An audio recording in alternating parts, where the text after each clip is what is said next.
This is Go Powercat publisher Tim Fitzgerald, and we appreciate you listening to the Powercat podcast. You can now subscribe to our podcast with iTunes, Stitcher, and Spotify, among many others. Or you can just come to GoPowercat.com and use the Megaphone.fm player. And remember, K-State fans, you can get 30% off an annual subscription to GoPowercat.com. Complete, independent, professional coverage of Kansas State sports with analysis and commentary you will find nowhere else. Now here's the Powercat podcast.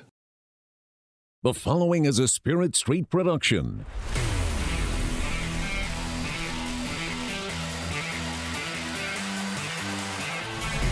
You've discovered your link to the Powercat podcast, presented by Fridge Wholesale Liquor. It's the Powercat podcast. And now, let's go to the Spirit Street Studios. Here's your host, Go Powercat publisher, Tim Fitzgerald. Surprise! Welcome to a special edition of the Powercat podcast. Actually, it's one of two we will be doing today. Marcus Watts and Tim Fitzgerald. That's right, Marcus Watts is in studio as we do special holiday editions of the Powercat podcast because Riley's gone. Riley and his whole family packed up and left the continuous 48 for a little family vacation. Good for him, but we got a little sneaky. You called me up and said, hey, Riley's gone. Let's do a podcast, right? So if you noticed, I have posted a couple times about DMing people for some feedback on the podcast. I lied. I was DMing people asking for questions. We didn't want Riley to have a clue what we were up to.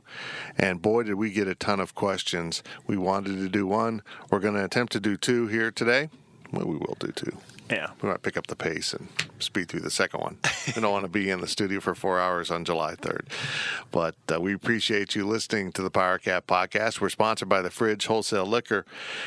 And I just want to remind everyone that we're now on Megaphone.fm. It's a different player you're probably listening this to. But if you want to make sure it consistently arrives onto your device, into your car, onto your laptop, go ahead and sign up for the Powercat podcast, either at Apple Podcasts or Stitcher or Spotify. There's some other services out there where you can find it. Just head on over to GoPowercat.com, hit that podcast bar, pull down across the top, and you'll be able to sign up with any of those three I mentioned.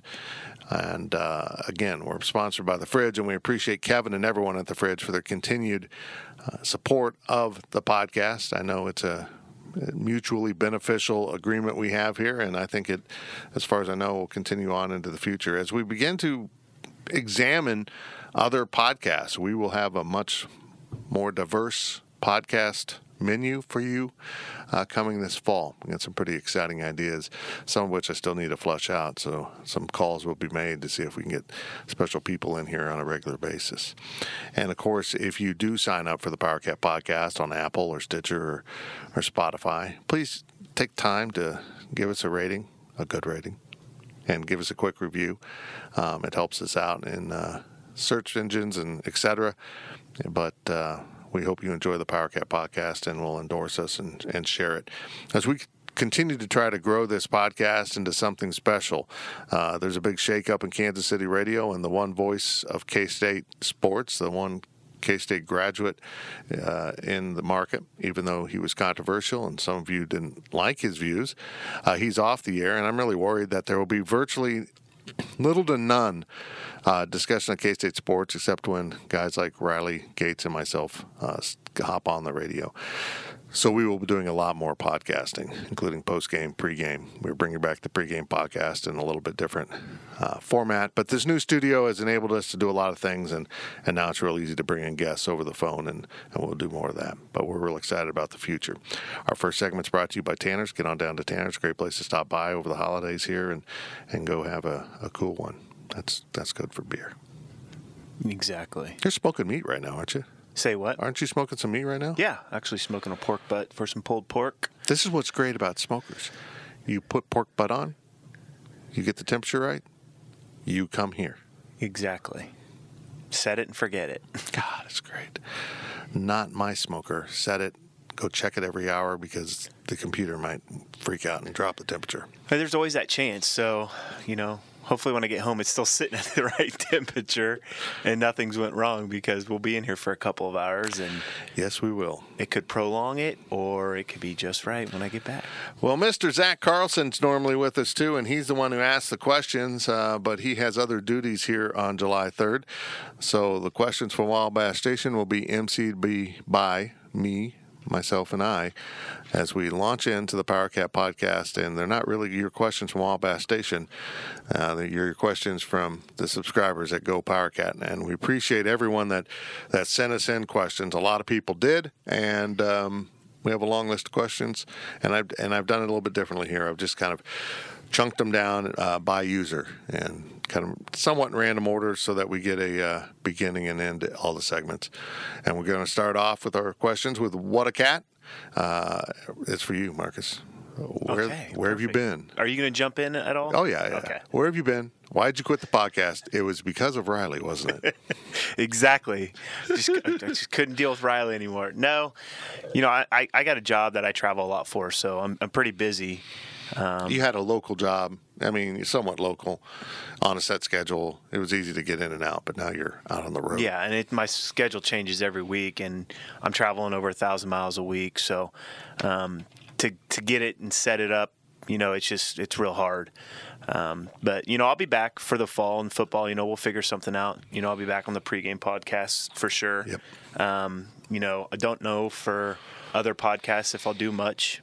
Maybe post game every once in a while. We'll figure that out. But I've just been working. I still listen, miss it, but I just don't have the time right now to do it all. Yeah, and the problem is you'll be able to call in from the road, but it doesn't sound good if it's from the car or even outside. So you need to be able to set aside time in a quiet place to talk. So that doesn't always work because you're doing a lot of windshield time. Exactly. Plus, I got kids, got activities. So all that stuff comes first. It's the life of a drug mule. What's your initial thoughts on this coaching staff? At first, I was a little disappointed. I had my coaches that I wanted, or the list of coaches that I wanted. Same with me. Yeah. But after talking to some people in the know and stuff, I think it was a good hire. I think Coach Kleiman is one of those coaches that, even if he is successful here, has 10-win seasons, 11-win seasons, he's probably not going to go anywhere. Right. The only way I think that he would go anywhere is if Gene left and went to maybe a higher up Power 5. I don't think Gene's going anywhere. No, and I don't think Gene's going to go anywhere either. And so, Kleiman was fine with me, after it's all settled down. And I was able to hear information from people, read stuff. Obviously, he's been successful as a football coach. We've heard him say that football's football. It is football, but it's a little bit different football. Yeah, so that one kind of bothers me. Football is football. I mean, it's from an X's and O's standpoint, yes. And we'll get to this in some of the questions. But I'm afraid some of the things they were able to, I don't mean this derogatory, get away with at North Dakota State ain't going to fly in the Big 12. Yeah, I mean, they were the power program. Right. I mean, they were the Alabamas, the Clemsons of the lower class. So they were going to get the best of the non-Division I players that nobody else could get. So they were always going to have the best players. Now, they're not always getting the best players, and so it's going to be – but, they still have to coach those players and coach them up, and they still have to execute the X's and O's and stuff. And, he's done a great job of that. So I think he can transition that into K-State. What I find interesting about this group, first of all, you haven't met with them. You're literally on the road. You haven't had time to get in and talk to them or go to practice or anything. No, I have not been up to the complex in probably, I live literally 2 miles, a mile away, and I have not been to the complex in 3 years. It's a lot different from when I played. It's, when the athletic department and everything moved over there, it's become more of like a Fort Knox. You just can't walk in. It's opened up a lot. That's one of the things that's come with Coach Kleiman is you can walk in the front door, say, hey, I've got to go this, and there is a receptionist, but there's no armed guards. Mm-hmm. And I mean, I understand it. There's private information, credit card, stuff like that, within the athletic department that's there. So they just don't want anybody walking around there. And I'll get up there. I just, I got to find the right time. Obviously, I didn't want to go up there when he first got hired and just, get in the way type of thing. Let him kind of do his thing. He's been there for a while now. So, I mean, I'll get up there. I still know people that are up there within the program that still are working for K-State and, athletic trainers and some of the coaches and stuff. So I'll get up there eventually. It's interesting. You mentioned some of the guys you and I wanted on the staff, didn't end up on the staff. But while he was off the radar because he's not been coaching, I'm fired up that Joe Hall's involved with the players, the program, and he's hands-on with the players. You talk about a guy that went through a transformation when he came to Kansas State. This is my favorite Joe Hall story. So Joe Hall had a gun incident at Bushwhackers, which was the club area. Mm-hmm. He had a gun incident while he was there. And I remember Ron Hudson, then the offensive coordinator, said, look, the kid's from Compton, he's... And Ron told me, and so Joe, if I'm speaking out of turn, I apologize, but this is what Ron, verbatim what he told me, that Joe said, Coach, the gun wasn't loaded. Where I'm from, that is doing the right thing. Yeah, he was a guy, and he'll admit this, and I plan on having him on something here, be it a podcast or eventually our Power Chats when we get that going here later this month. That he went through an amazing evolution, and he's got his master's now. He's working on a PhD. Being a former player, being from the background he is, having a love for Kansas State football, I think he's a brilliant hire. He is, and he gets this program. Right. So he knows where it was. For good and bad. Yeah, for good and bad. And so he knows where the program was, what it took to get it to where it was, where Coach Snyder got it to in the late 90s. And so he knows all that stuff. He knows the backstory. Obviously, he's not going to step on Kleiman's toes and be like, oh, this Coach Snyder did it this way, blah, blah, blah. He's not going to do that. But he can more tell the players off the record or behind the scenes, like, this is how it was at K-State back in the day. You guys think you have it difficult? This is what we had to go through. Yeah. And just nowadays, the kids, it's so much easier to practice, is all that kind of stuff, because they just don't do as much as, even when I've played, I've talked about this before. The first year that I was here, we had two-a-days every, I was a gray shirt that freshman year, so they had two-a-days a week before the rest of the team, the incoming freshmen did, just themselves. Yeah. And then had to go another week of two-a-days with whenever the other players came. Obviously, there's really no more two-a-days.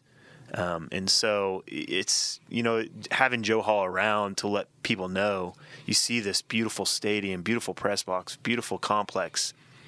What my complex was like a double wide trailer compared to this. Right. So I think he will be somebody good for K-State. And, when the recruits come in and stuff, he can really hammer down on them. Now, you've done stuff with the Golden Cats in the past, haven't you? I mean, they have stuff. They send stuff to us. I'm part of the Golden Cat community, which is former alumni. I donate into it every year. Eventually, hopefully I can become a lifetime member. They have different levels of donations that you can get at too. But right now I can't do the lifetime membership, so I'm just doing the yearly membership, and they do a good job of reaching out to the former players. Have they done it recently with the new staff? Well, Joni Bunker, I think's her name. Yeah. I can't think of her last name, but she's the one that's kind of in control of that. We get emails, when former players pass away, we get an email about it. They let us know when things are going on, but it's not real. The head coach really and the coaches aren't really involved in any of that stuff. I mean, they probably meet with her, but then she disseminates information. They haven't really changed anything. It's kind of the same stuff. We got the alumni, the first game, everybody can come, and you can get some free tickets, if you want to come to the game, if you're part of the Golden Cats. So that's not any different than it was before. It'll be interesting to see how they expand it, if they do expand it anymore. I think they need to. I think getting more former players involved. I was in the Prince area, so we're kind of the forgotten kids. Right. It will be interesting to see how they go about that. I mean, I was from Kansas, so people know me and people still talk to me and stuff, but like people that weren't part of Coach Schneider's first tenure or his second, we may have been recruited by him and played a couple years under him, but graduated under Prince. Unfortunately, some of those players are forgotten, and I hope that they reach out to those players and try to engage them and bring them back. Well, that brings us right into What a Cat's next question. You were a player recruited into the Bill Snyder program that had to transition to a new coach. Do you see any parallels here between the Kleiman coming in and how Prince came to the, kind of got his feet on the ground at K-State? Yeah, I mean, there's a lot of parallels. I mean, I wish I should have went up there and said, hey, let me have a chance to talk to some of the players, and I can explain to them what happens during the transition. I don't know if they would want my advice, but I would give it. You hear the players talk about how great it is and, how much different it is. And, obviously it's always going to be different when you have a new coach. And the first year is always the best year for new players because, yes, it's exciting. Yes, it's fun. The coaches aren't going to maybe be as strict or as hard on a player as they would be maybe a couple years down the road, because they're still trying to feel out the players and their personalities, how they are. So, the whole new music and all that stuff, I laugh at that stuff when players talk about it, because if you're worried about, we get to listen to this music now during practice, then you're worrying about the wrong things. I don't think you shouldn't be playing music maybe in warm-ups, but after that, I don't think there should be any music played. And who cares what kind of music it is? You should be focusing on your job at hand. But they're doing a lot of the same things Coach Schneider did in the past couple of years. They went and had a paintball contest. They have a barbecue contest. But the coaches are a lot younger, so they can relate more to these players. They can talk about different musicians and stuff, and listen maybe to some of the same music than maybe the old staff didn't, because there was a lot more older coaches around. But it's going to be different. It's not going to be as old school mentality as with Coach Schneider, and it wasn't that way with Prince. It was more. We had some young, vibrant coaches on that staff that first year. Raheem Morris, James Franklin, Ricky Ronnie, Scott Frost. We had some great coaches that are off doing huge things now. So, and they were little unknowns at the time, but now they're. So we had them when they were fresh and they were fun and vibrant, and it was a good time. Our practices were fun. We worked hard, but they were fun and they were quick. They were 2 hours long. They didn't drag out. I think that's this new staff. It's probably going to be a lot of the same. But I caution the players, don't get too hyped up on, this is new, this is different, this is awesome. You still got a job. You still got to go to practice. You got to work hard, and you still got to win games. That'll solve all things. The first year we won 7 games. We made it to a bowl game, and it was the first time in 2 or 3 years that we've been there. So it was great. And then after that, we all know what happened. I'm not going to get into it. All hell broke loose. Yep. Well put. Final one from What a Cat. Is there one player that you're anxious to see in this system? I don't know if there's just one specific player. I mean, I would like to, I'm kind of anxious to see where Skylar's at. Yeah, obviously, he's the quarterback, and, he's the focal point of this program right now.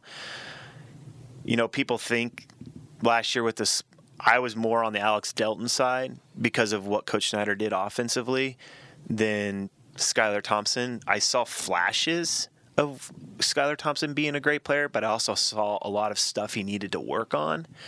I don't know how much Carson Wentz is involved, and if he's coming here and helping Skylar at all, that would be huge for Skylar, I think. Because I think, what I'm most anxious to see is his progressions within his reading when he's passing the ball in the defense. I felt last year, and even the past couple of years, he gets on one, and then he doesn't go through his progressions like he was supposed to, because I think he was tentative a lot last year. So I'll be anxious to see if he's tentative this year or if he's just going to let loose. Yeah. And I don't know how their offense. I don't know anything about this coaching staff, so I can't talk about the offensive playbook, but I'm assuming that it's not as difficult as Coach Schneider's. So that may free up Skylar a lot to not, hey, I'm just going to check to this. Let's go. That old playbook was massive, and I know fans are like, come on, but they did have to learn it. Yeah. It was like you have to read this, 400-page book, and then we're going to quiz you on 3 pages, and you have to know them specifically. So you're carrying around the weight of all this, but you're only really worried about 3 pages. It was just... Yeah, I mean, there was times where you would do, during two-a-days, you'd practice a play out of the playbook, and then you would not run that play until week 10 one time, and you'd have to know what to do. That's crazy. So, and you'd never practice it again because it's one of those plays that will maybe run it or it didn't go well in practice. And then, this is going to work perfect with what they're doing defensively. First, let's run it. And then you run it, and it works. So you got to know the whole playbook. Right. No matter what position you are, quarterback, receiver, it don't matter. So you had to know every single playbook, check, everything. So, it was, I didn't learn it all when I was playing receiver because I was just a red shirt, so I didn't have to know everything because I wasn't going to play. But still, what I knew was enough to know what was going on during the games. Let's move on now to John Seven Lee. Thanks for this is a good question because you're friends with the first guy on this list. Any likelihood that players such as Jordy Nelson, Terrence Newman, or Darren Sproles would come back to coach at K-State as a position coach? Well, the first one, absolutely no. I mean, I guess I would be surprised. I shouldn't say absolutely no. He's ready to farm, isn't he? Well, he's ready to farm, but he's also ready to relax. Right, playing softball. He's playing softball. How would you like to show up to your local tournament? And I don't know, I'm just pulling out Solomon, Kansas, and all of a sudden Jordy Nelson's on the other team. I mean, I'm sure it's probably a lot of shock, and I'm sure Jordy gets this a lot. I haven't talked to him about it, but I'm sure he probably gets a lot of autograph requests. But Jordy doesn't look like he doesn't look like an NFL player. Right. He doesn't dress like an NFL player, doesn't act like an NFL player, doesn't act like he's a multimillionaire. You would never know if you didn't know what he looked like that he was an NFL player that's going to be in the Packer Hall of Fame, that's getting ready to retire, and that's a multimillionaire. So, from what I played with Jordy a couple weeks ago, golf and his benefit golf tournament, and he's going to work for his brother. Fun. He bought a lot of land. He rents it out to his brother. His brother farms it, and then Jordy's going to work for him. Enjoy and life. I think that's what he's going to do. And his oldest son, I believe, is 9, and so he's getting into that age. I could see him coaching at Riley County. That's what I thought. And when his son gets up there, start helping him out, doing stuff like that. And obviously, it'd probably just be on the side. He'd probably just go to practices, and I don't think it would be like an actual hire because he's still got a farm and he's busy doing all that stuff. Right. So I would be surprised if he ever coaches at K-State, but it won't happen within the next 10, 15 years, I don't think. The only one on that list that I see a possibility of coaching, not at K-State, but just in general, is Terrence Newman. Well, he's doing that right now. I can really see him digging into, but I mean, full-time, hands-on. But I think he's going to stay in the NFL. I don't think he'll come to college. I don't think he'll come to college. Folks, I gotta be honest. Terrence is an extremely bright, he's impressive. He's an impressive dude. I've always liked Terrence from the day he showed up on campus from Salina Central. Go Mustangs. I can see him being a head coach in the NFL within 5 years because he checks a lot of boxes for that league. Start off as position coach, maybe pop up to coordinator for a year, then boom. Yeah. And I think he could coordinate either side of the ball. I mean, he'd probably be more adept at defense, but... Yeah, he would be I'm sure he would be on the defensive side, but that's what Raheem Morris did. Now he's a wide receiver coach, so... football. If you know football, you know football. Exactly. And particularly if you're a D-back coach, you know how to coach a receiver because you've studied how to stop them. Yeah, you know what they do. Right. And their ins and outs, everything. So you know how they run routes, all that stuff. And it may be easier for him to go over to that side to tell the receivers. I mean, either way, offensive coach, defense coach, because you know what the defense is trying to do to you as a receiver. The dot two wants to know this offense that Chris Kleiman and Courtney Messingham are bringing. It's a run-based offense.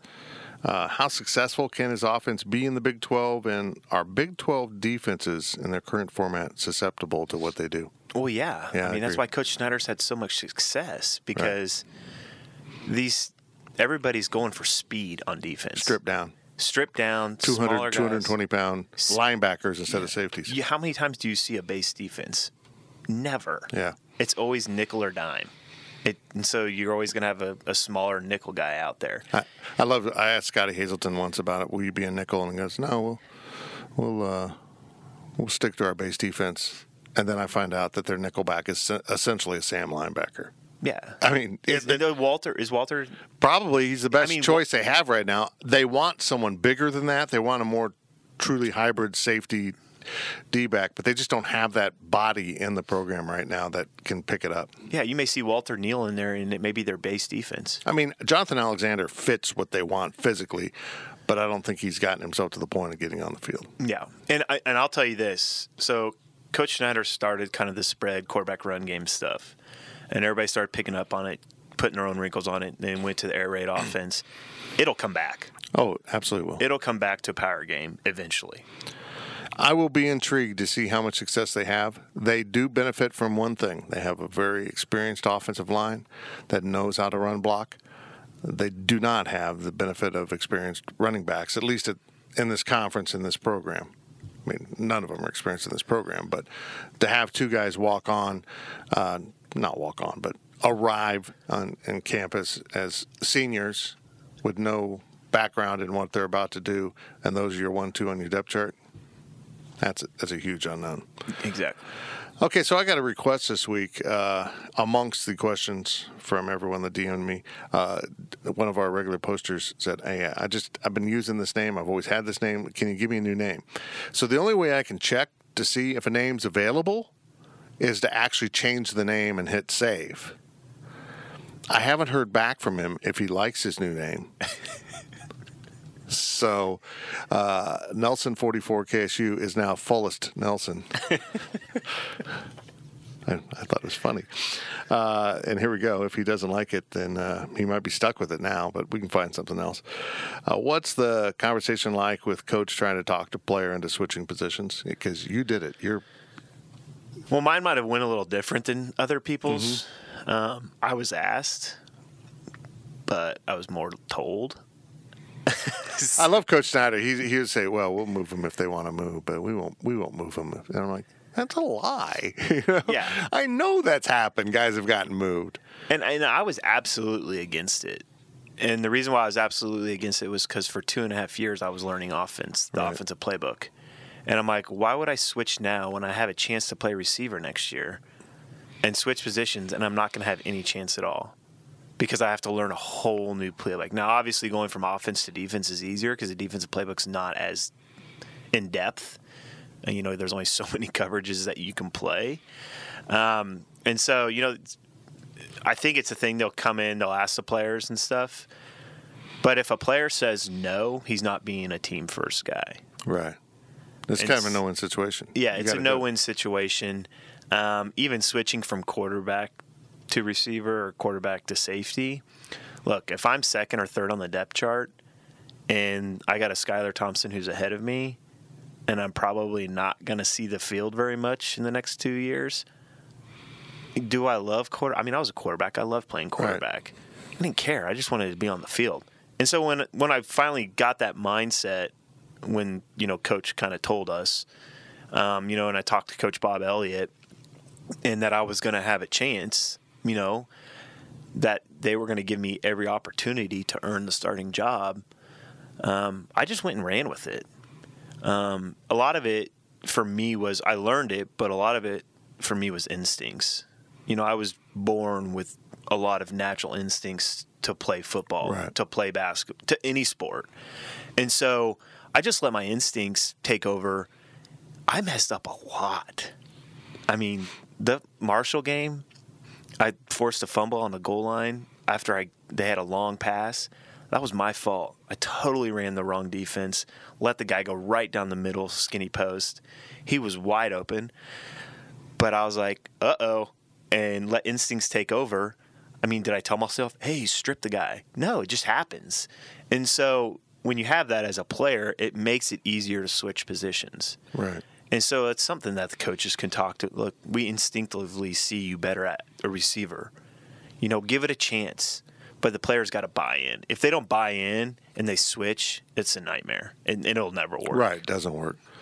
Now, just to recap, refresh the memory of the listeners, you switched from receiver to safety. Jordy switched from secondary to receiver. Correct. And it's so all of his success is because of you. Yeah. I could be Jordy Nelson right now. Right. Exactly. You'd be going to the Hall of Fame.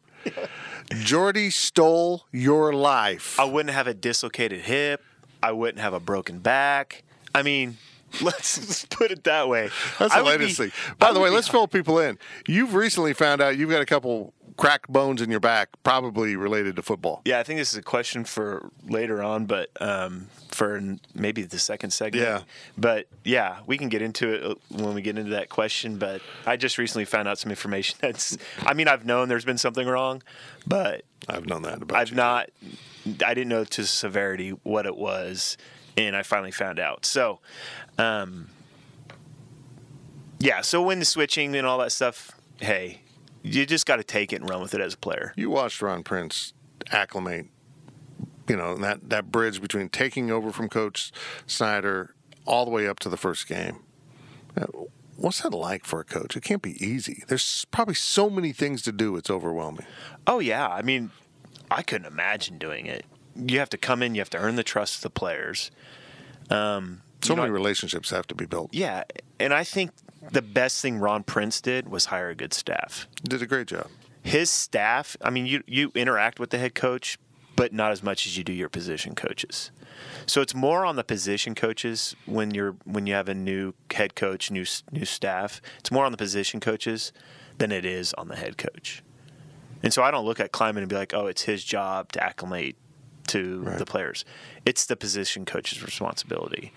You know, keeping coaches around, you know, Blake was around for a little bit, you know, probably helped. You know, he probably asked Blake a lot of questions.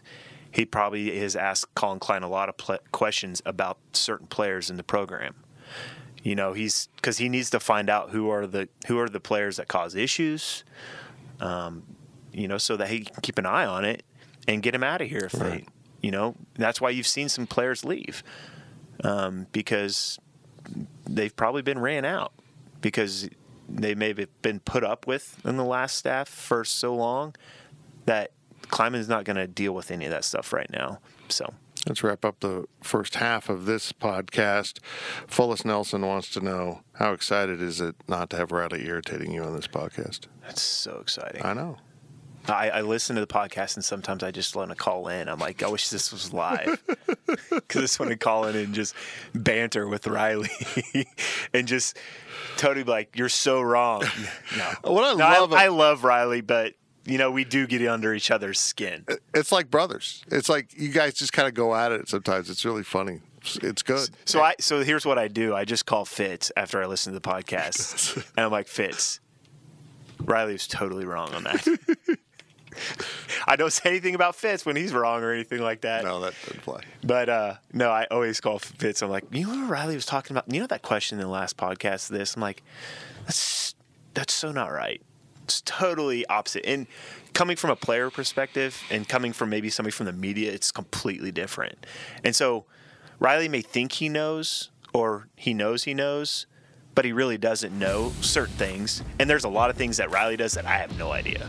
So that's where it's good, and that's why it's good when we're on the podcast together, because you get that bantering and that back and forth. But I love you, Riley. I'm sure you'll listen to it. So, how's it feel being the guy listening instead of the guy talking? Exactly. Riley probably wants to call in right now. Exactly. No, he doesn't. He's in Hawaii. He doesn't want anything to do with this. His name is Marcus Watts. He's number 2 on the field, and number 20-ish in your hearts. He is right here on our Wall of Fame in the Powercat Podcast Studios, the WTC Gig-powered studios, and this is the Powercat Podcast. That is the first half. We will be right back on the other side with more discussion with Marcus, brought to you by Fridge Wholesale Liquor. The gang will return with more of the Powercat Podcast.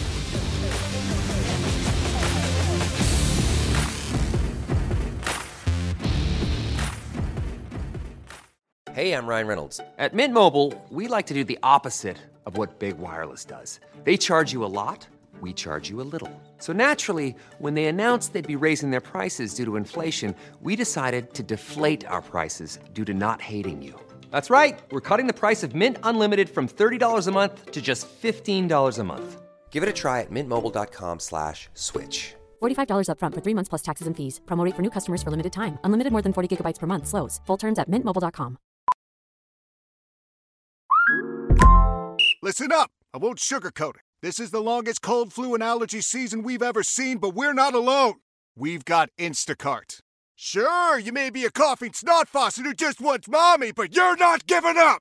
Not when cold medicine, fragrant herbal teas, and honey shaped like bears can be delivered through Instacart in as fast as 30 minutes! Now let's go win the sick playoffs! Daddy, I just want my soup. Oh, sorry, Sport. App says it'll be here in a few minutes. Instacart for the win.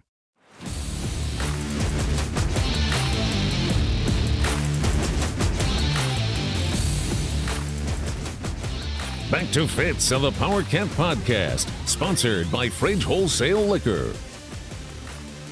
The Powercat Podcast continues for July 3rd. Big day tomorrow. Big day tomorrow. I've caused a controversy on the Twitter. Yeah, that thing's poisonous for you. I When people get going, you can't stop. I like to make fun of people. I like to talk them down. I like to... It's all your suppressed testosterone. I don't have coming any. out. I turned off. My medicine's turned off all my testosterone, so now I'm just I can't say that word. Yeah. Yeah, I did not come out against the 4th of July. I'm strongly in favor of the 4th of July. I'm just not in favor of the 1st, 2nd, and 3rd of July being, it's like a free fire zone in Manhattan. Just don't call Fitz. Don't be around Fitz until maybe the 6th. Because he's kind of angry, short-fused. I don't like loud noises of any sort. It's not just you; it's your dogs. Oh my God! Well, it's because your dogs freak out, and then it annoys you. Well, because I have to go stand in the middle of the yard at 12:01 when the fireworks are supposed to stop with the dog so that she'll pee because she's been holding it all day. Do you think if you had kids, it'd be different? Well, look, I mean to clarify, I don't mind kids' fireworks. Yeah. But that's not the problem. Well, that's just because your neighbor. No, he's not the only one in our neighborhood. But your area where you live, it echoes and it's loud. Yeah. If you were maybe more open, it probably wouldn't be as bad. Yeah, and because of where we live, we're real close to a lot of rental housing across on the other side of Browning that typically is students, and they let it go. But I have to say this, and I'm going to claim complete credit for this because of my Twitter rant that apparently got into some people's emotions. Yeah. I'm un-American. I'm patriotic because you can't blow shit up. I went there. It's been actually a lot better this year. You spoke too soon. I know. It's only July 3rd. I expect, usually, it started on the 29th and 30th. Like they had old stuff that they wanted to get rid of before the new stuff was on sale July 1st. But it has stopped. Heck, last night it stopped at 10:30, 11, and usually 1 a.m. That's the ones that really make me mad. Come on. You get all the way to midnight. Can you just stop at midnight? And this year, I don't think I've heard a single one after midnight. Now, the 4th will happen because people are drunk and they continue to set off explosive devices, which is a great combination with drinking. And it goes past midnight. They don't realize it. And so I get in my car and go shoot them. It just sounds like fireworks. I don't have a problem with 4th of July. I did some fireworks with my boys last night. I did a lot of smoke bombs. That's all they really want to do, so they can run through the smoke and stuff. They're still little, but I mean, what a holiday to waste so much money. I mean, that's what people literally. I was talking to a friend of mine. Wow, that was a great firework. Okay, there just went $20. A friend of mine was talking about, he lives in a higher rent district than I do, that his neighbor put on a full show last year for the neighborhood and spent $7,000. What? I mean, I don't get it. I'm not a Scrooge when it comes to 4th of July. I like, the family barbecues, the lake, all that kind of stuff and doing that stuff. But, fireworks they're just fireworks. Right. They go, they bang. That was cool. And then, I'm with you. I mean, my kids love them, but I love it that they love them. So I'll do it and stuff for them. But to me, it's not worth the money. With you, and it's like when you were a kid, didn't you like setting off fireworks? Actually, no. I'm just never been into it, but. It's not about the kids playing with fireworks. It's about the drunken dads firing professional grade bombs into the air in a neighborhood. And the poor police stand no chance of finding anyone doing it. And so, I just kind of wish at midnight they would have people spread out over town. I understand there's some things you can't enforce, but when there's a giant explosion in the sky, I would think you could drive in that direction. Well, all the Riley County police have to be. A lot of them have to be over in Wamego. They got to need help. Yeah, I don't know. And so they probably got to go over there because of their big fireworks show. And everyone just go to Wamego. There you go. That's my solution. They accept it. It's part of their culture. They want to blow stuff up. Good. Go join them. But be prepared to wait 2 hours on Highway 24 to get back to Manhattan for 30 minutes. That thing's such a big deal. They're going to have to redo the infrastructure of the entire Wamego for one day of the year because that thing's huge. It's impressive for everything I've heard. Let's go with questions from Wabash Station now. Actually, questions from direct messages to users at GoPowerCat.com. We're sponsored by the Fridge Wholesale Liquor. This is a special July 3rd edition of the Powercat podcast. Myself and former Kansas State safety Marcus Watts, he of the hip that pops out. It still gives me the heebie-jeebies. I told you the original intention was to find that picture and put that was going to be your picture on the wall. Yeah, thanks. But we couldn't find high enough resolution that we could actually use. That wasn't copyrighted. I'm sure somebody's got it out there. Some photographer from back in the day. Oh, I'm sure. Because there was a lot of photographers there that day. Because that was Coach Schneider's first retirement. Yep. So it's out there somewhere. So instead, we put you up with a Ron Prince jersey. Yeah. Which I actually like. It's just Ron Prince jersey. Yeah. Love it. It's fine. Let's go with your questions now. And we're going to start off this series of questions, quite a few of them. You'll have most of this segment from Purple Powerhouse. He's a Powerhouse question asker this time around.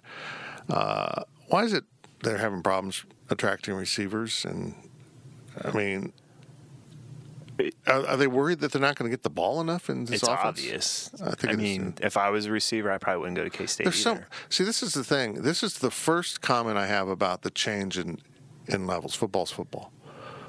Yeah, but there's a lot of spread offenses at this level.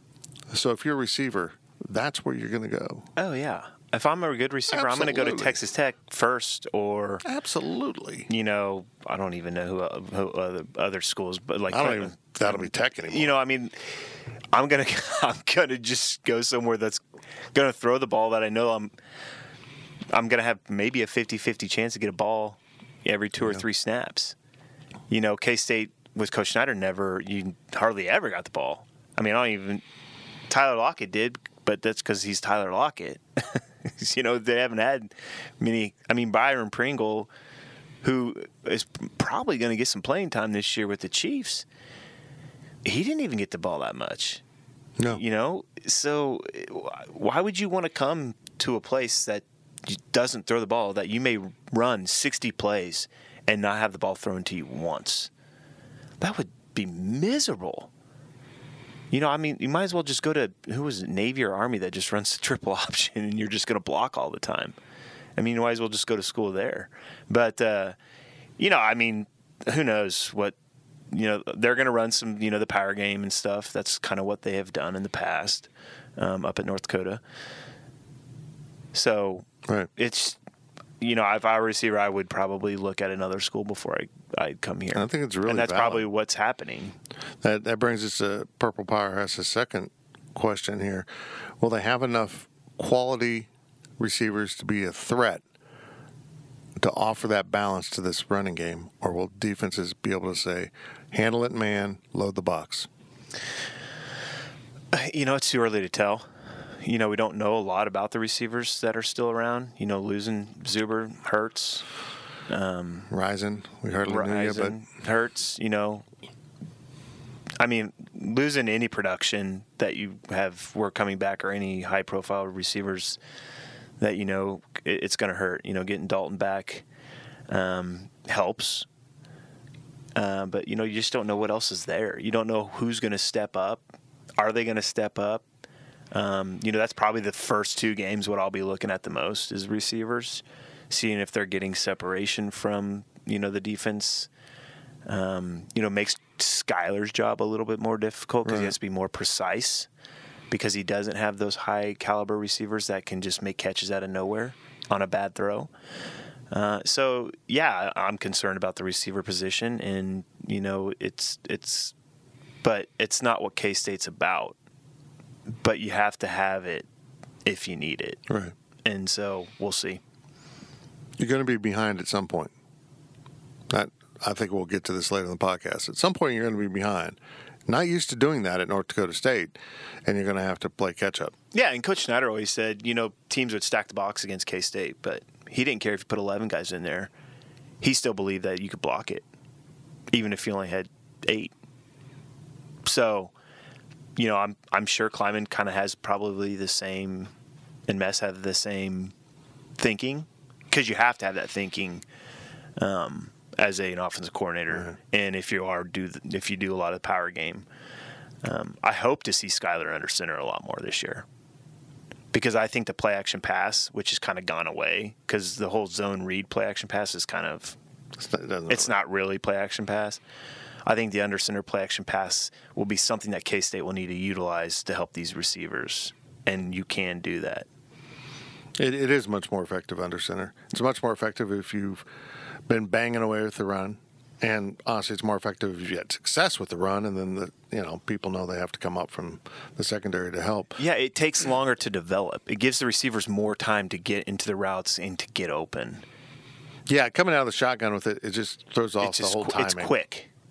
It's all the zone read fake stuff. It happens real fast. Yeah, you know, I went back and I was watching some highlights. Someone had posted some Michael Bishop stuff. And they're like, well, this is the same play we're running now. And I'm like, no, he's running it under center. Mm-hmm. And now we run it out of the shotgun. So the timing was more natural. It was a quarterback draw. The timing was more natural. Go back, fake the handoff, set up the pass, pause, run. It became fake the handoff, set up the pass, tuck the ball, stand there, wait for the blocks to develop, then run. And it's less elegant, it's less effective, I think, and it's very much more predictable. That was one of the things Schneider's second tenure that I was surprised he got away from, was under center. I was too. I was surprised they were in shotgun as much as they were. I was too. It's just like he would forget things that worked. Screens. Well, that's the best way to run a screen game is under center. Right. That's why K-State didn't run a lot, because not many teams run screens anymore. Period. Because it's easier to see when you're going to run a screen from shotgun than if you were under center. Conversely, Powerhouse wants to know, is this an advantage in recruiting running backs? Because they're going to be the center of attention, and that's not happening many places in college football. It should be. Even offensive line. Right. It should be. You know, it should be something that... You want to get ready for the NFL? You better come to K-State. But it also can be a hindrance because you're going to take a pounding for a running back. Mm-hmm. But I mean, look at Alabama's of the world. I mean, we're never going to recruit with Alabama's in the world, but, they get the best running backs because they know they're going to get the ball. Right. And they got 3 guys that are going to carry the ball 10 to 15 times a game. Yeah, they kind of went more of spread offense type stuff, but they still run the under center power game. And so, I think you should be able to get running backs a little bit easier.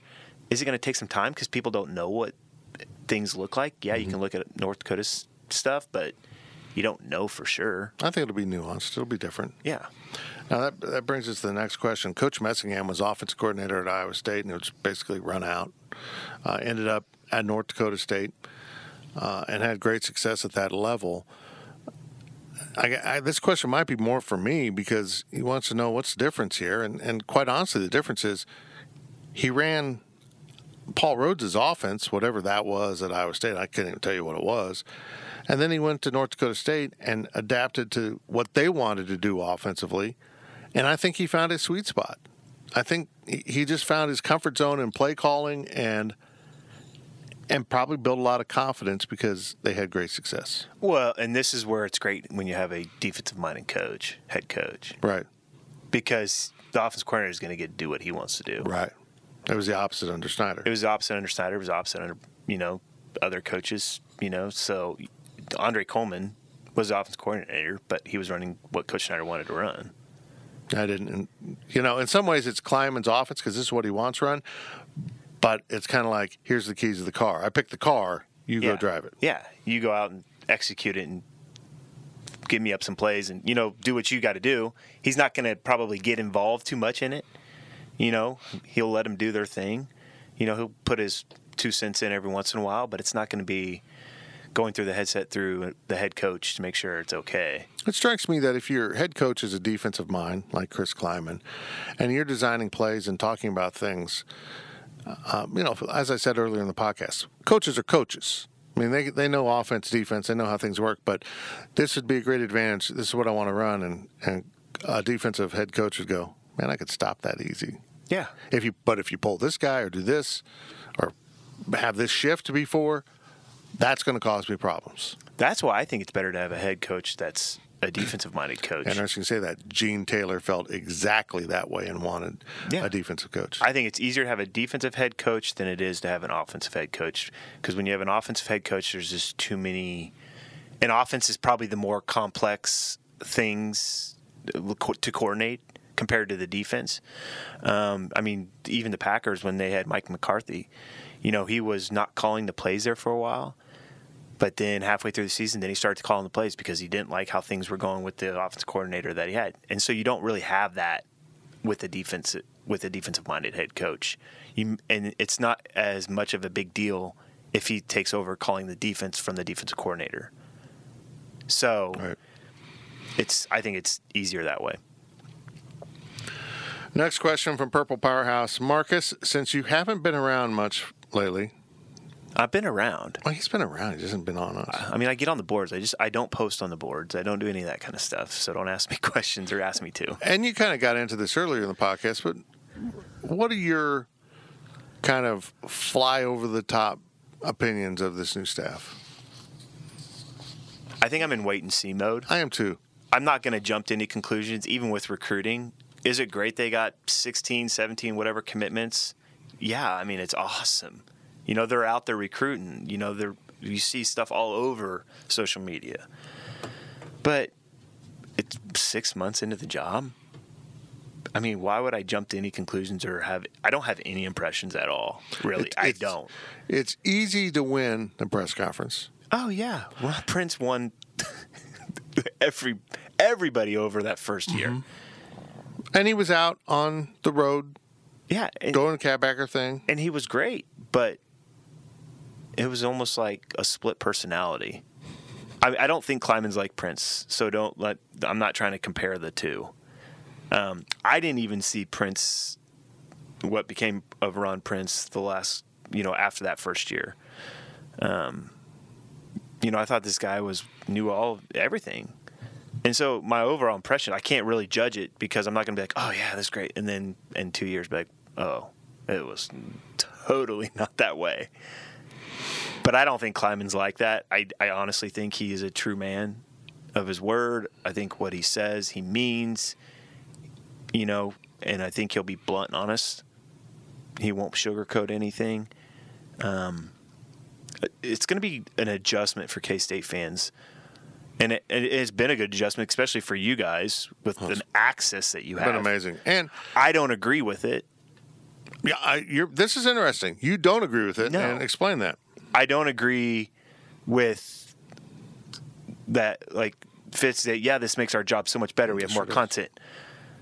All that does, I don't think you guys should be able to go to practice ever. I would agree with you. I don't think you should have as much access as you do. Look, this is a multi-million-dollar business. It's like letting and we can get into the political stuff, but this is like letting China go in and see, hey, Apple, what's your technology? I mean, I know they steal it and all that stuff, whatever. Did you just call me China? Yeah. Okay. So I'm just like, all it does is allow more information to get out. Like, I'll be interested to see how he handles injuries during the season.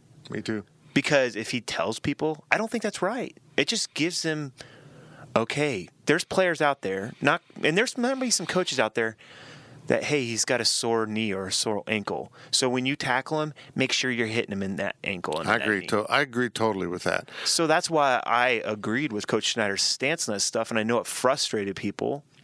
Why can't we get any information? Why can't we get? And then now that's where you guys had to dig deep to get the information.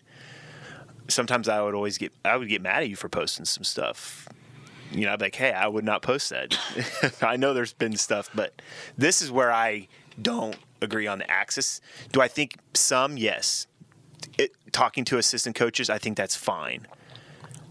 I think I'm okay with that because it's good. It gives the fans more information that, maybe the thinking of coaches and stuff. But I think like the access to practices and stuff like that, I think I would not do that as a coach. I wouldn't allow that to happen. I wouldn't care if you cried. I wouldn't care if the fans cried about it. That's because I want to protect what I have. Right. I don't want anything to get out that I may be doing. In many ways, I agree with you. I think Coach Snyder had the right approach. He just took it too far at times. I mean, I understand you don't want anyone to know about injuries, but having an injured quarterback suit up to warm up when he's got concussion symptoms was a little excessive, which he was doing at the end. He did it with Ertz. He did it with Delton.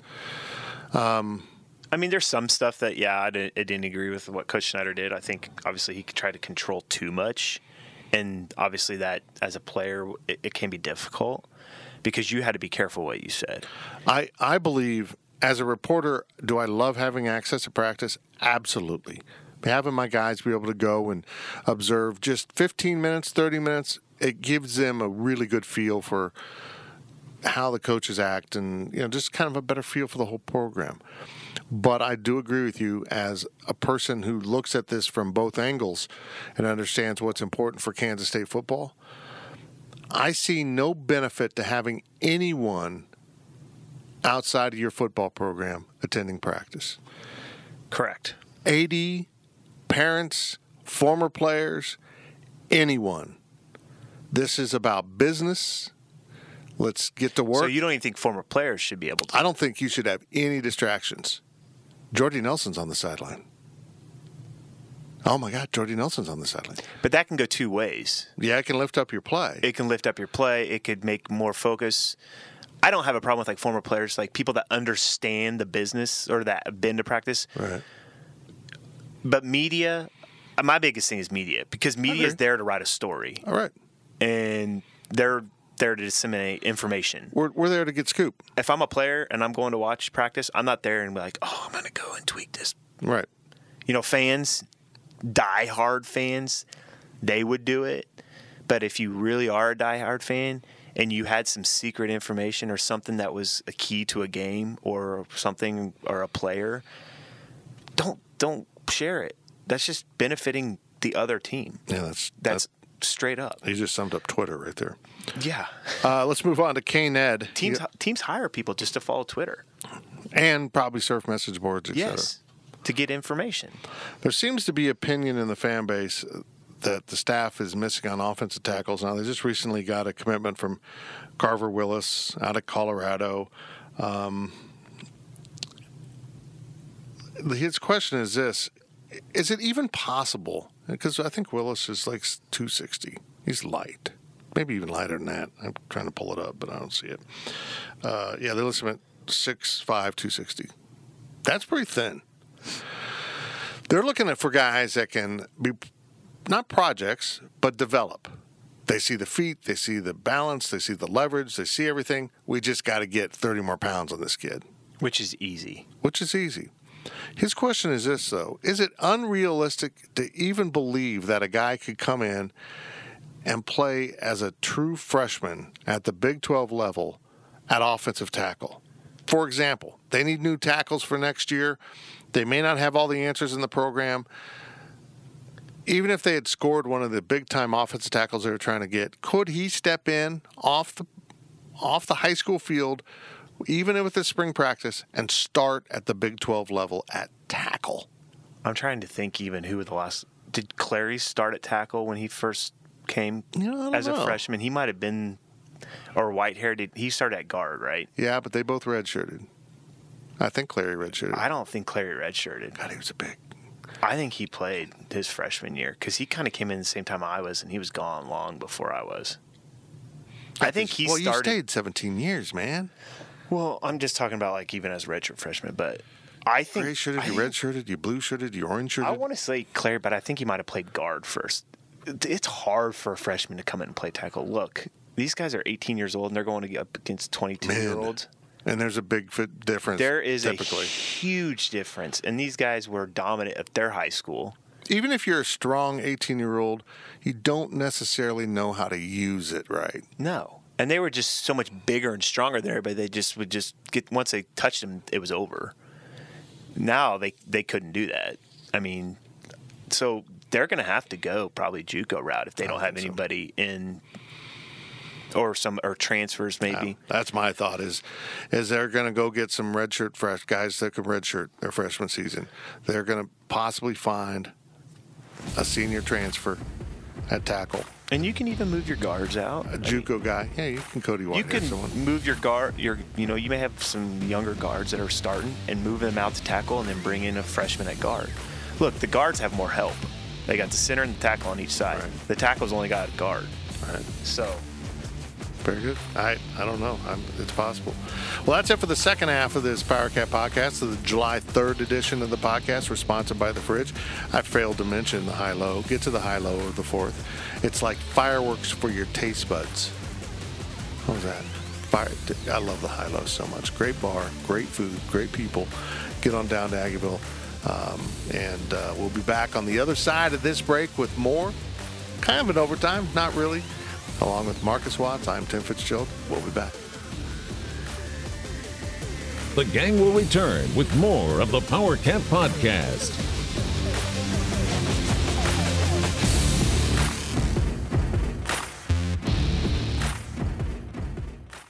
With Blue Link Plus, you can access your Hyundai Tucson Limited remotely. Doors unlocked, temperature set, lost car found. There it is. Get complimentary class-leading Blue Link Plus. Call 562-314-4603 for complete details. My days working, taking care of my little ones can be a lot. I checked out Care.com and it was so easy for me to find local, experienced, and background check sitters. Finding our babysitter was way more affordable than I thought. Care.com makes it super easy. Search for qualified candidates. You can view their profiles, read reviews and ratings, check their availability, send messages directly, and get the help that you need. Care.com should be every person's go-to.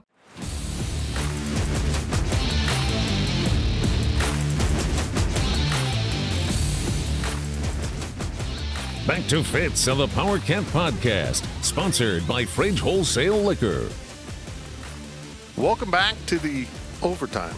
This is actually kind of an overtime of the Powercat Podcast, one of our sneaky, unannounced July 3rd editions.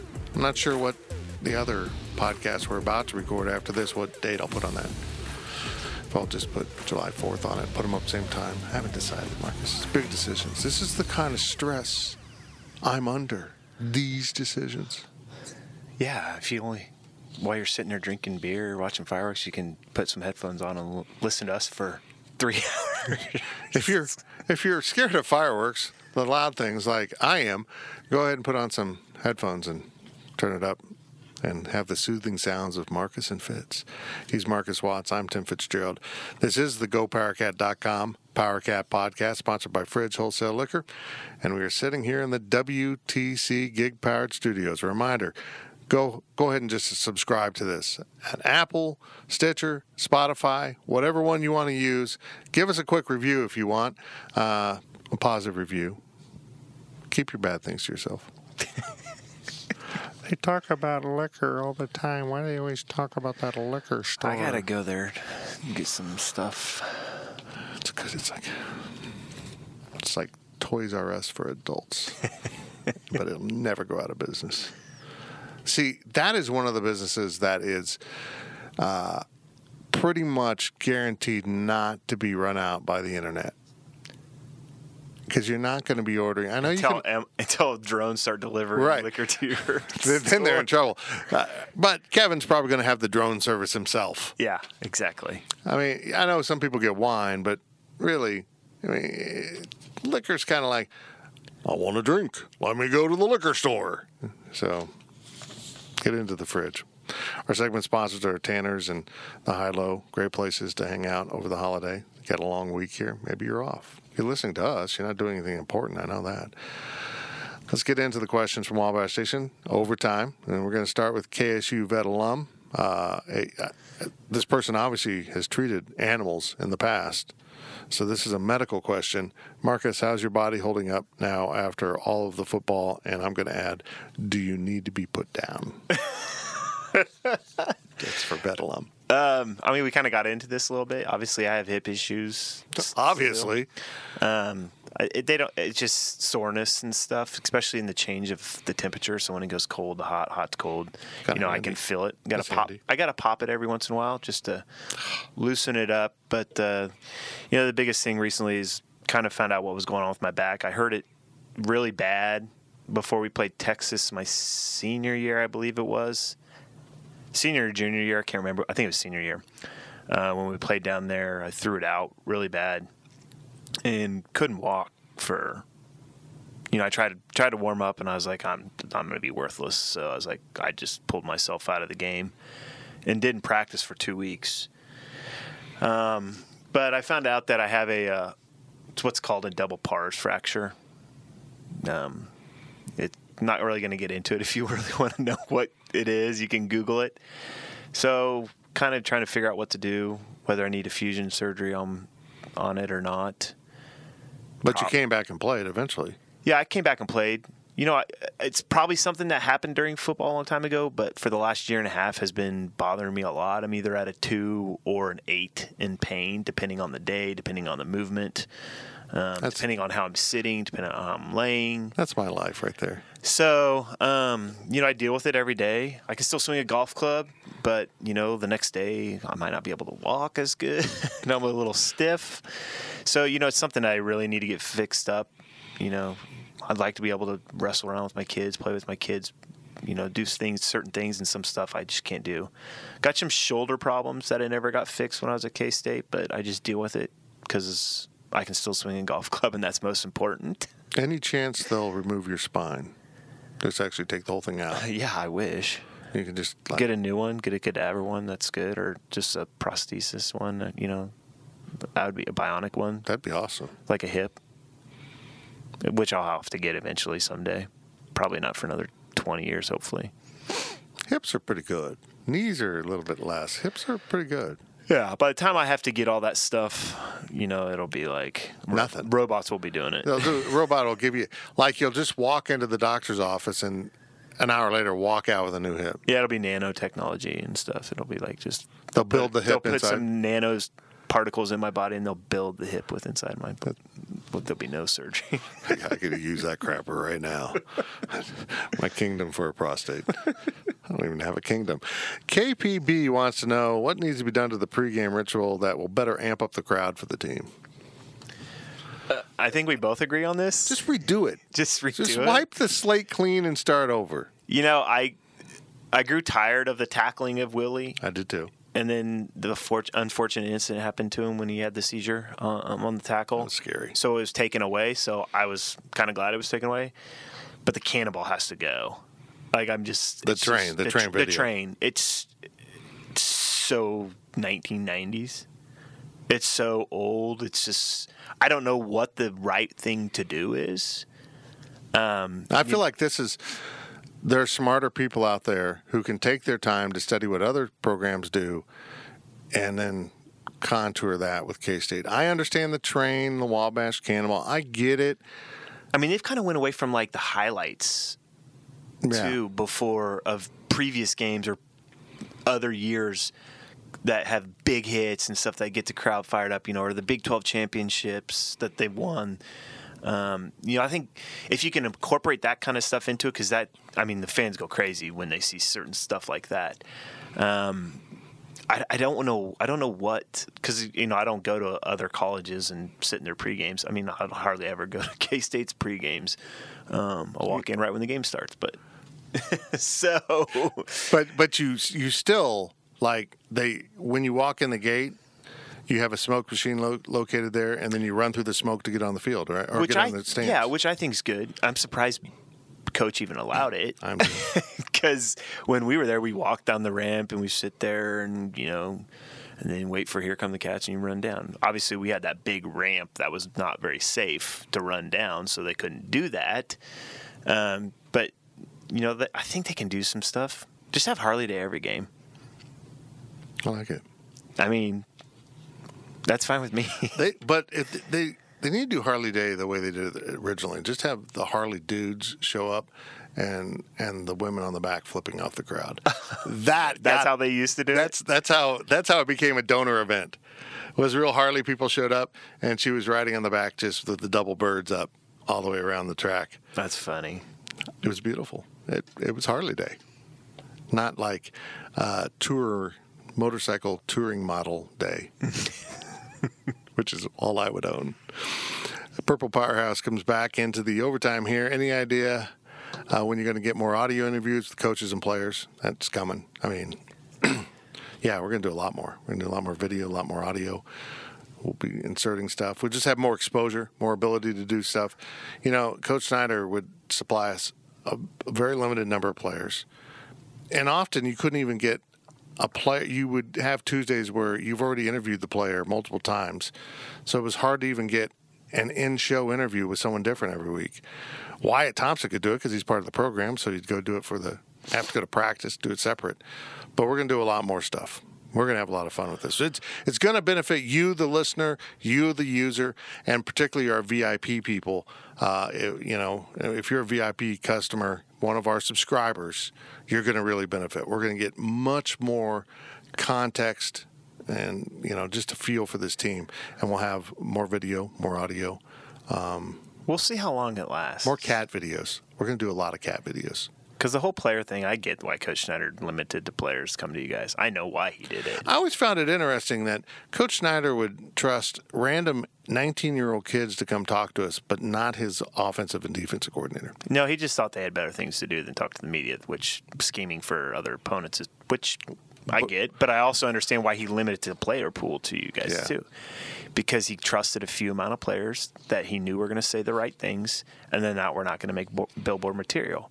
So if you just start asking anybody and everybody to come to media, because obviously they request the players, and then Coach Snyder signs off or doesn't sign off on the player going, I'll be interested to see how Kleiman handles that with players, because there's some players that you probably don't want talking to the media because they're going to say the wrong thing. Yvonne Figures, come on back. Start saying things that the coaches probably, even Prince, were like, no.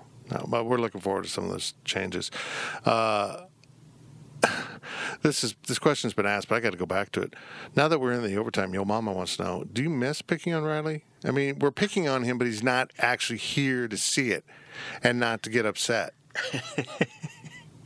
I mean, yeah, it's fun, because he's very easy to poke. He really is.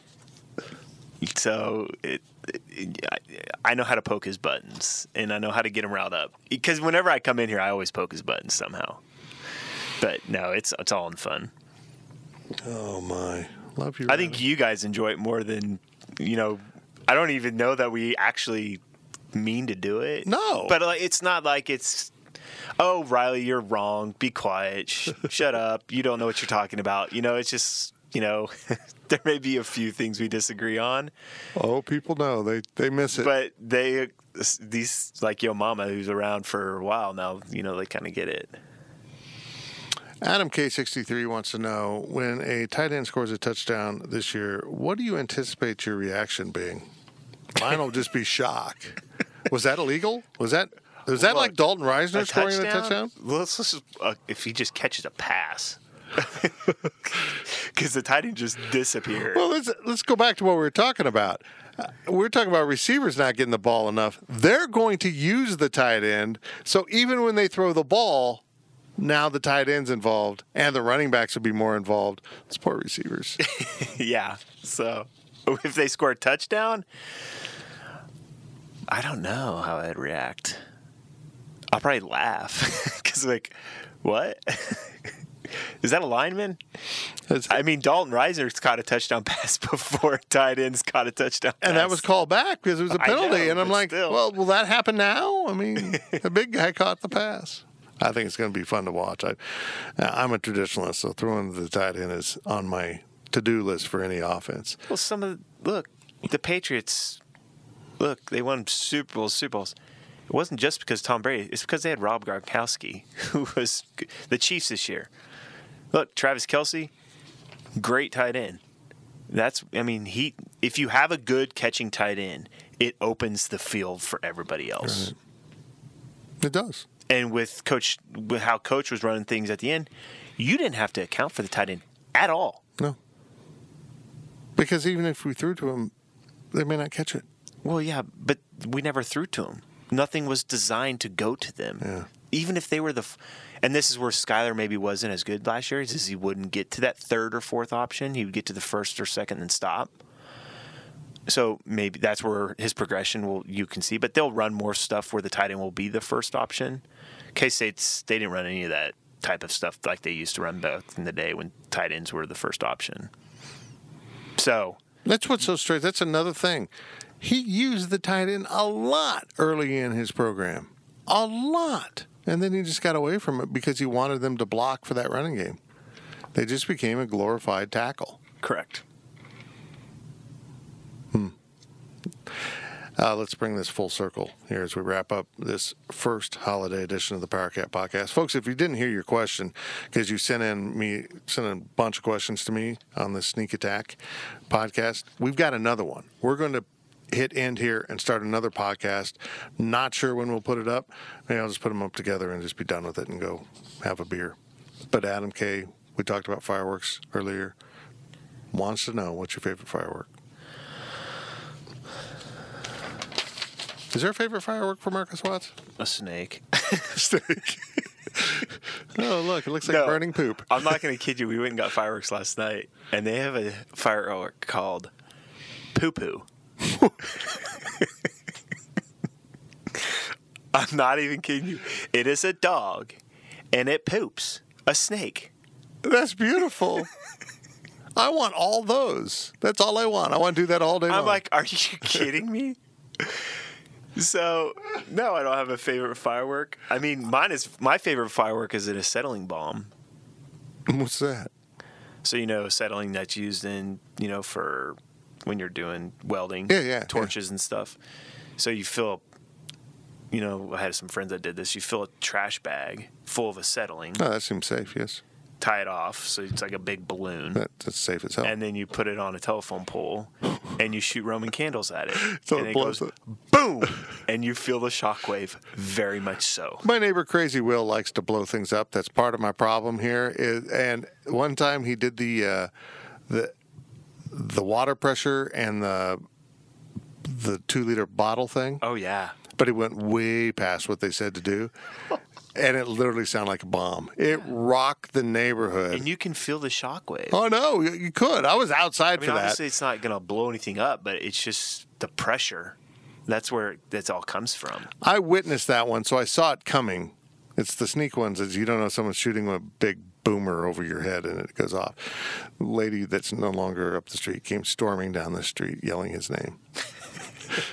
Didn't even know that it was him for sure, but we all knew it was him for sure because he likes to blow things up. I love really good professional fireworks shows. I don't like the Wamego, the traffic getting in and out, logistics of it, but I enjoy a good professional show. I just don't like, and if you're shooting up stuff that pops and makes pretty shapes, I'm fine with that. I'm just not into boomers. And that's what's the biggest thing that's changed from my childhood to now. There's a lot more firepower. This isn't running around a pool with a sparkler. This is lose a hand. Oh yeah, type stuff. I had a black cat, a little small package of a blow up in my hand when I was a kid. I mean, they're way more powerful. Stuff's way more powerful. I mean, the mortars they have now, they didn't have mortars back then. I mean, they did, but not for like people to buy like they do now. You know, if the tube falls over and shoots right at you. I remember that happening. I've seen it happen many times, but one of my favorite all-time videos on the internet is the dog that picks up the Roman candle when it's firing and is running around with the Roman candle, just shooting randomly because the dog's running, so the Roman candle's picking people off as he runs by. It's a beautiful little tiny dog getting revenge on the human being. You always have that one friend that's a pyro. That's my neighbor. And so you don't have to go buy any fireworks. You just have to go where that friend's at. Mm-hmm. Yeah. And so like this, I'm going to be with some family this weekend or in the next couple of days and stuff. But, you know, I'm not worried about having to go buy firecrackers because they're still young. And so not like really young, but like in their younger 20s. So they'll want to go get fireworks blow up and I'll just sit there and, you know, drink some Tito's and watch it. Tito's is a nice tea. But then I don't have to get up and light all the fireworks. And Tito's is a brand of iced tea. Yeah. Yeah, that's it. Yeah. I get it at... the Fridge Wholesale Liquor. Yeah. You know... And then I'll mix it with some lemonade because it's good with lemonade. It really is. But you got to use the Simply... Is it the Simply lemonade? What's it? I don't know. It's the one that we use. The powder? No. That... Oh, yeah. Oh, the fresh stuff. Well, it's not fresh, but it really tastes fresh. Yeah, yeah, the really good stuff. The strawberry and raspberry and yeah. Oh, it's funny. It's deadly. You know what I've discovered? Body Armor drink.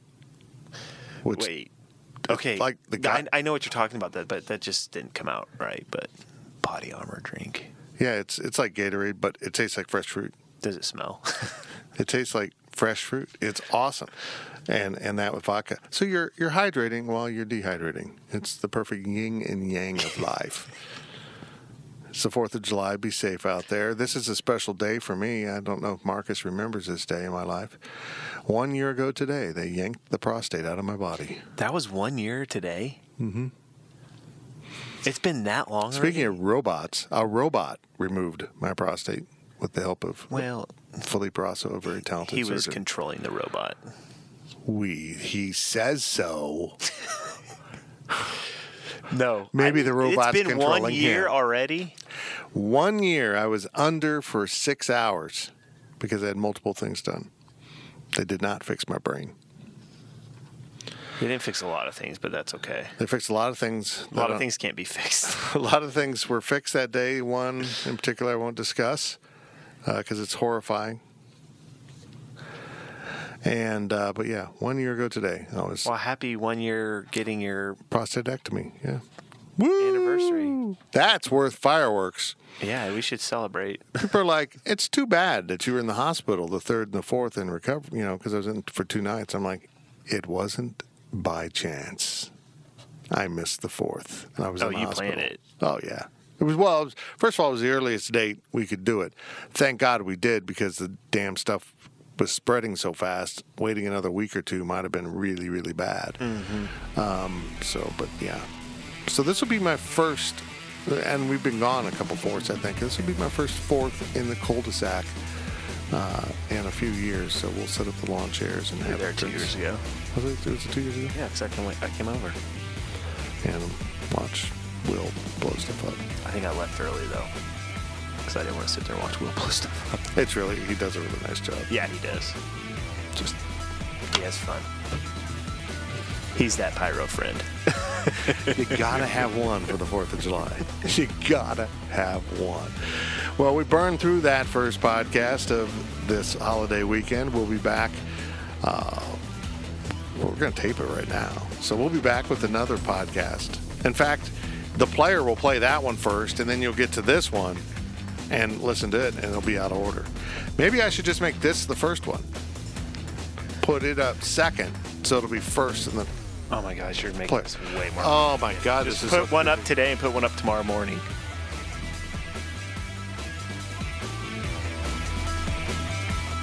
Powercat Podcast. All rights reserved. GoPowercat.com and Spirit Street Publishing.